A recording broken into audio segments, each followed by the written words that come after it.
ठंडी का सीज़न नज़दीक आ रहा है फ्रेंड्स, और सर्दी खांसी लगी रहती है। ऐसे में एक प्लांट है जो आपके घर में होना चाहिए, दैट इज़ कॉल्ड गिलोय का प्लांट।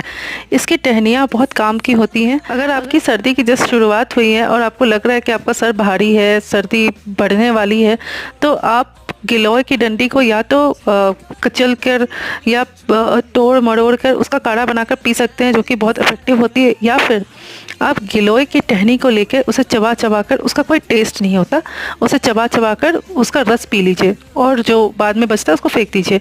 इससे आपकी सर्दी में बहुत फ़ायदा मिलेगा। तो फ्रेंड्स, इस बार अगर आपके गमले में थोड़ी सी भी जगह है तो आप ये गिलोय का प्लांट लगा दीजिए। ये सिर्फ उतना ही जगह लेता है जितना जगह एक मनी प्लांट का प्लांट लेता है।